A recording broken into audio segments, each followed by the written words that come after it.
Hadiratmu memenuhiku, hadirat kudusmu penuhi baitmu, dan ku tersungkur menyembahmu. Yang ku nampak hanya kemuliaan-Mu. Selamat pagi, saya ucapkan shalom buat kita semua yang saat ini boleh bangun dari tidur dan boleh bergabung bersama-sama dengan kami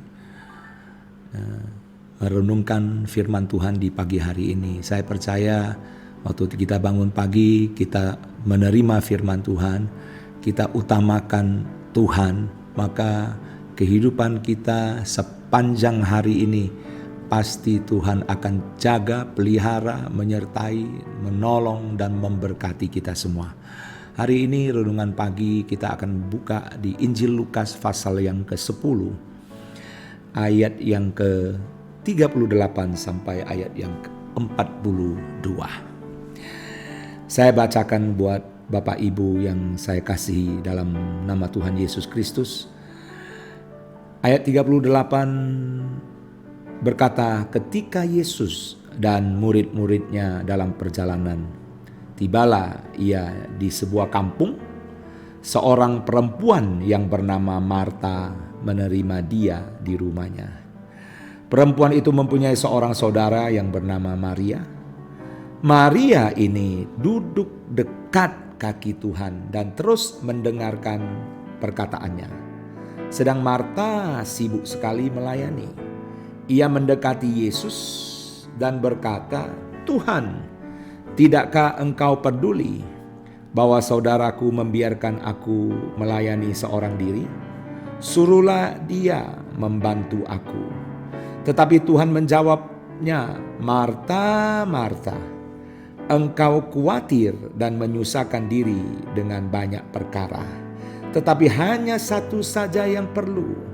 Maria telah memilih bagian yang terbaik, yang tidak akan diambil daripadanya." Bacaan firman Tuhan pagi hari ini jelas bahwa Tuhan mau kita itu seperti Maria yang suka duduk di bawah kaki Tuhan. Kita sebagai manusia, kita punya tubuh jasmani dan kita punya tubuh rohani.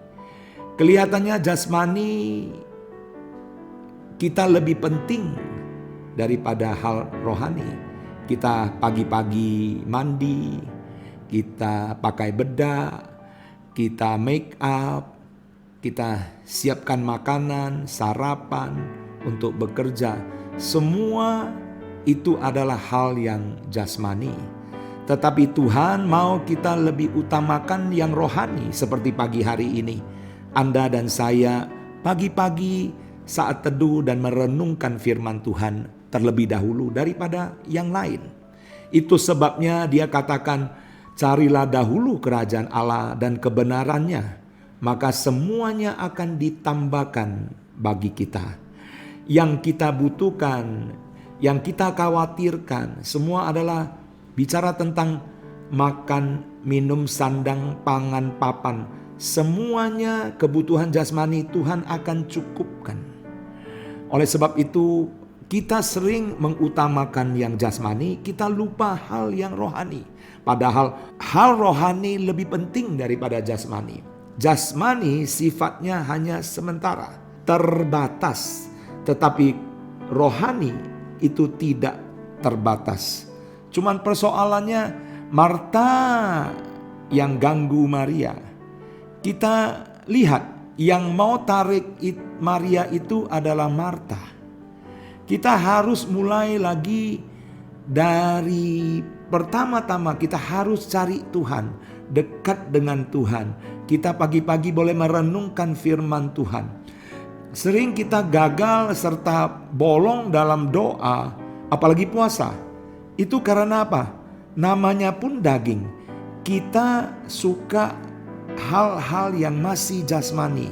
Tapi persoalannya, daging ini yang mau utama dalam hidup kita. Begitu bangun pagi, kita sudah sibuk memikirkan apa yang harus kita lakukan. Makanya saya mau kasih tahu, lebih gampang kita tertarik hal jasmani daripada hal-hal rohani. Tetapi Yesus berkata, Maria telah memilih yang terbaik. Maka kita lihat dalam firman Tuhan, dalam Alkitab pun kita lihat waktu Lot dan istri Lot mereka melarikan diri dari Sodom dan Gomora. Istri Lot, dia tidak bisa lepas dari keinginan daging jasmani dia, kekayaan dia. Maka dia berpaling ke belakang. Maka apa yang terjadi? Dia menjadi tiang garam. Yudas, waktu dia kemaruk, waktu dia mencari kekayaan dunia, maka dia jatuh dan dia menjual Yesus Kristus. Berulang-ulang kali Yesus selalu ajar agar hidup kita mencari Dia terlebih dahulu. Murid Yesus ini menjual Yesus karena hal masalah jasmani saja, sehingga Yudas itu buta rohani dan dia kehilangan keselamatan yang dimana Tuhan sediakan bagi kita semua. Lot, kita lihat dia adalah keponakan Abraham, yang dimana dia, kekayaan dia itu yaitu Abraham mendidik, membimbing dia menjadi orang yang hebat, sehingga waktu mereka kaya maka terjadi perpecahan, sehingga Abraham katakan, Lot, kalau kamu ke timur, aku ke barat. Kalau kamu ke barat, aku ke timur. Artinya dia memberi kepada Lot untuk memilih. Dan banyak orang waktu kaya malah terjadi perpecahan. Waktu gak punya apa-apa, kita tidak terjadi perpecahan.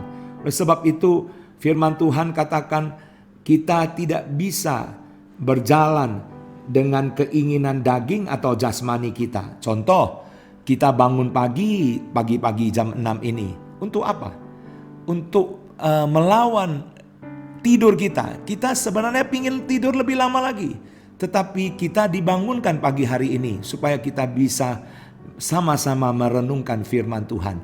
Kita sering bikin alarm supaya kita bisa bangun pagi jam 4, jam 5 untuk doa fajar. Tetapi apa yang terjadi waktu alarm bunyi, kita punya daging masih pingin tidur. Oleh sebab itu firman Tuhan di 2 Korintus pasal 4 ayat 18 yang terakhir, sebab kami tidak memperhatikan yang kelihatan, melainkan yang tak kelihatan. Karena yang kelihatan adalah sementara, sedangkan yang tak kelihatan adalah yang kekal. Mari Bapak Ibu yang saya kasihi dalam Tuhan Yesus, kita harus percaya sesuatu, punya iman dan percaya bahwa Tuhan pasti sanggup menolong kita. Andalkan Tuhan dalam segala hal, dalam usaha Anda, pekerjaan Anda, bisnis Anda, keluarga Anda. Anda selalu andalkan Tuhan di dalam setiap kehidupan Anda. Jangan pakai kekuatan kita, tetapi pakai kekuatan daripada Tuhan. Oleh sebab itu pagi hari ini saya mau supaya kita belajar kepada Maria. Dan Maria telah memilih yang terbaik. Hari ini saya mau ngajak saudara yang terkasih dalam Tuhan. Mari kita belajar kepada Maria. Kita mau pilih yang terbaik untuk hormat dan kemuliaan nama Tuhan. Maka hidup kita, saya percaya semakin hari hidup kita semakin serupa dengan Kristus. Oleh sebab itu pagi hari ini cukup sampai di sini firman Tuhan yang saya sampaikan kepada saudara dan saya. Mari kita mulai segala sesuatu di pagi hari ini dengan firman Tuhan. Terima kasih, Tuhan Yesus memberkati kita semua. Mari kita bersatu dalam doa. Bapa kami yang di dalam surga, kami mengucap syukur dan terima kasih buat kebaikan-Mu, kemurahan-Mu, sukacitamu, damai sejahtera-Mu melingkupi kami semua yang kami boleh dengar firman Tuhan. Yang walaupun singkat dan kami percaya, kami mau utamakan hal-hal rohani terlebih dahulu daripada yang jasmani. Biar kami semakin kuat di dalam Engkau menghadapi cobaan, persoalan, masalah, kesulitan apapun. Dalam keadaan goncangan demi goncangan, tetapi kami ada di dalam Engkau dan kami percaya kami akan keluar sebagai pemenang, lebih daripada pemenang. Dan kami mau sambut hari ini penuh dengan ucapan syukur hanya dalam nama Tuhan Yesus. Haleluya. Amin. Selamat pagi, Tuhan Yesus memberkati.